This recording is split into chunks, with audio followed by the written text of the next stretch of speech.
How to bring down a tyranny, part 2. Today's video is all about what you need to do, what you must do, and what you have it in your power to do.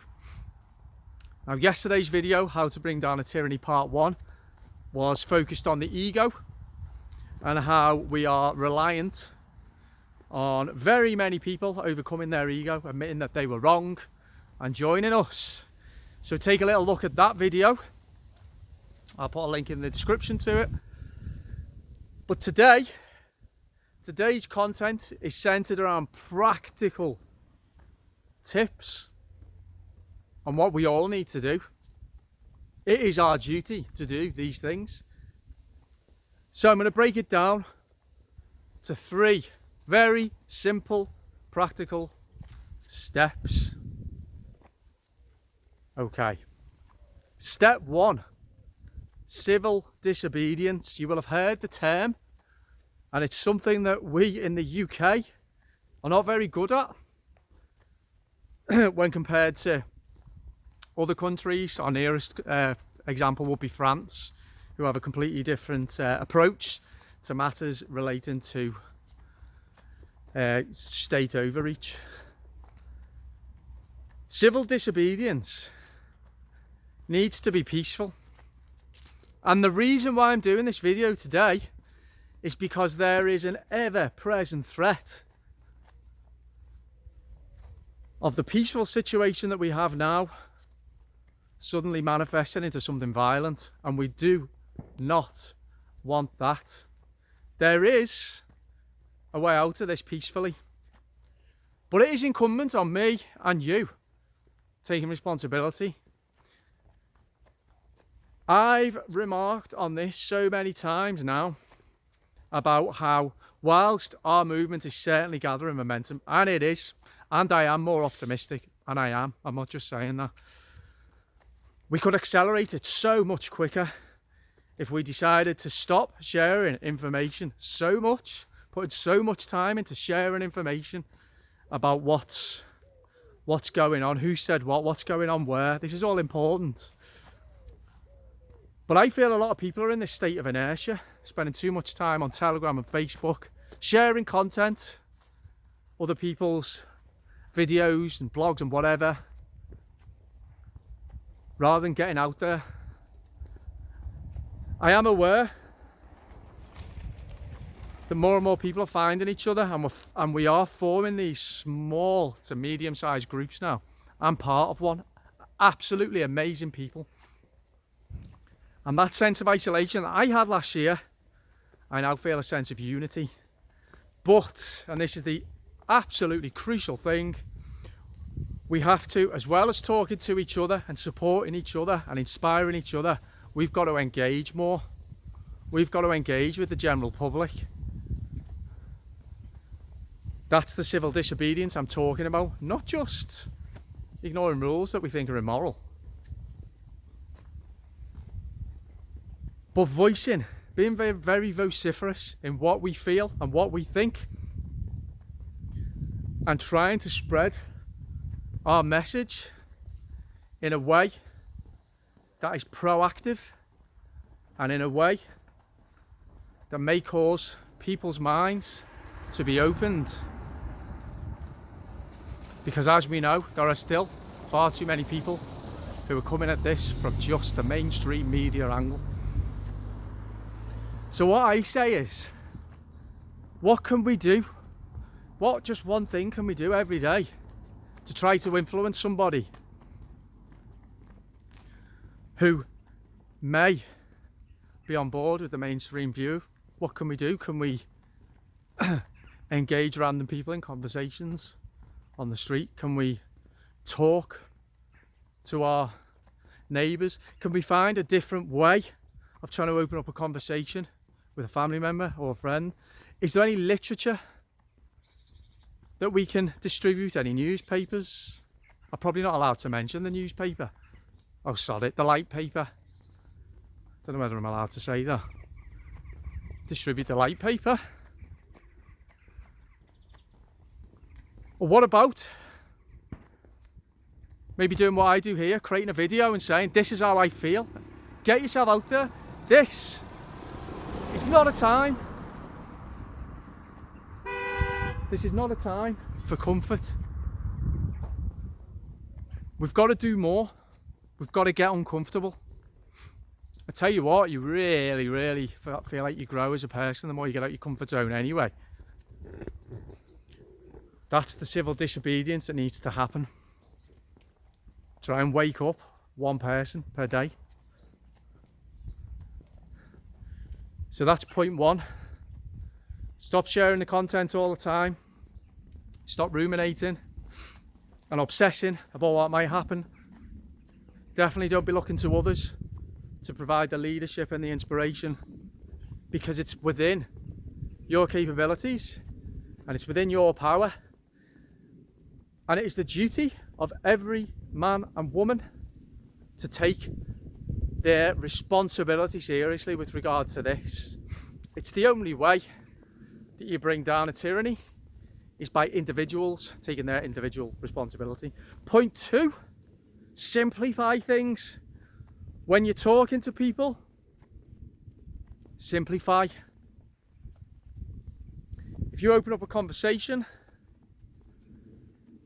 with a stranger or whoever, start talking about Bill Gates, Fourth Industrial Revolution, Klaus Schwab, 5G, all this kind of thing, you're not going to get anywhere. And let's remember, those of us who have looked really, really deeply into what's going on all have different opinions about what is going on. The one thing that unites us all is that we all know it's wrong. We all know state overreach is horrendous. We all know that we weren't as free as we were, and we all know that it could go down a very dark path unless we do anything about it. So simplify. So instead, maybe open up a conversation. Do you feel like you're being told the truth? Do you feel like your views are being represented? Maybe say, why do you think so many people are being censored? You could say, is it fair that so many people are being censored? There are other things that you'll know what to say, simple things that I can't say on here, otherwise I'll get barred. But simplify. Try as well, if you can, to find some common ground, whatever that may be. The words care home springs to mind. Talk about maybe your views on the care home situation, because you may find some common ground there, because I know I have, with people who are, towing the mainstream version of everything. There's an overlap there with what many people on both sides think things happen with care homes. So simplify and make a real effort to listen to what they have to say. Show that you're listening to what they're saying and ask them questions. This is if they do engage with you. Ask them questions. Keep it simple. Really, really simple. Ask them questions that encourage them to justify their opinion. We've got to be careful. I notice so many people going off on so many different tangents, and there's nothing wrong with that, absolutely not. But if we're wanting to wake people up, we've got to simplify things. We've got to talk to them in a way that they'll understand, not with too much depth and breadth. So number one, proper peaceful civil disobedience. Number two, simplify what it is you're saying. And number three, realise that we now, the people who have awoken, who are waking up, as I always say, because no one's awake, but the ones who can see through the facade, we shoulder a bigger responsibility now. I'll tell you why. So, have any of you ever heard of the SARA process? It's an acronym. It's used in psychotherapy. It's used a process that people who've suffered a loss or going through grief, a process that they organically go through. So it's shock, anger, resistance, acceptance, and then healing, or hope and healing. I've been through that process.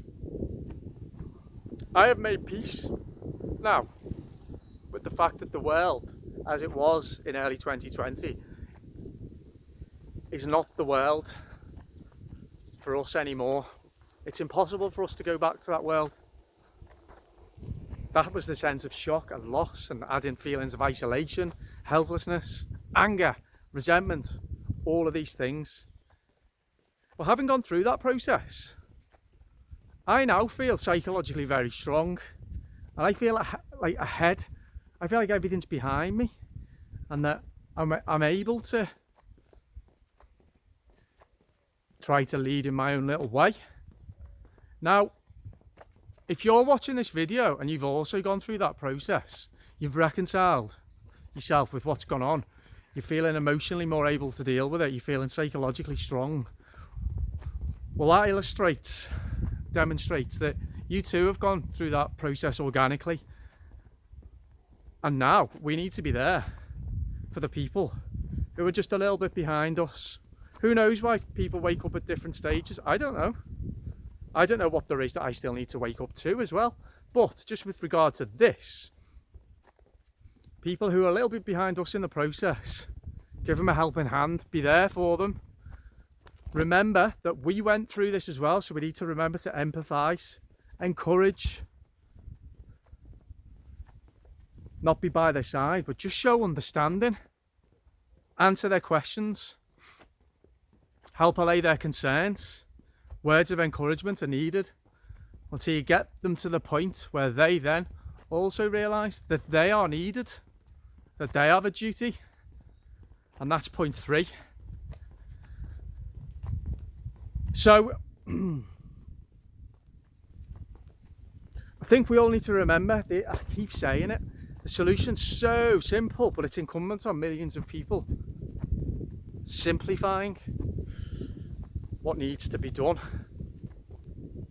It's deciding to do it, doing it, and keeping things simple. It's deciding to feel uncomfortable. It's deciding to do your duty. It's deciding to take responsibility for the rights of the children who have already been born and yet to be born. Take responsibility for their rights to be the same as the rights that we had, that we idiotically threw away. Now, surely there can come no bigger responsibility than to protect the rights of children, to protect their right to live in a world free from tyranny, their right to freedom of speech, freedom of expression, freedom of association, bodily autonomy. Surely there can be no bigger responsibility in life than to do that. So by following these 3 steps that I've outlined, that's what I'm encouraging everyone to do. Next time we spend a couple of hours sharing information, reading stuff, watching stuff, and never really knowing whether it's true or not. How about we get out there and we influence the world in the way that we do have complete control over, and that we can impart authenticity, honesty and integrity into those interactions. And you might want to check out another video I did called What You Need to Do to End This Tyranny. I did that a few weeks ago. I'll put that in the description. And again, that focuses on similar themes to this, but how truth and power need to align in order to bring about a change. And it's personal truth and personal power. So you might want to watch that as well. Right, if you've enjoyed the video, hope you've got something out of it. If you've enjoyed it, please do subscribe, do share with anybody you think may benefit. Whether they've woken up or not, share it. But particularly with the people who, as I say, have woken up to this threat and are maybe in a state of inertia. Because, as I keep saying, it's incumbent on all of us to do something. There's no one coming to save the day. We do it ourselves. All right then, I'll speak to you all soon. Have a great rest of the day. Bye bye.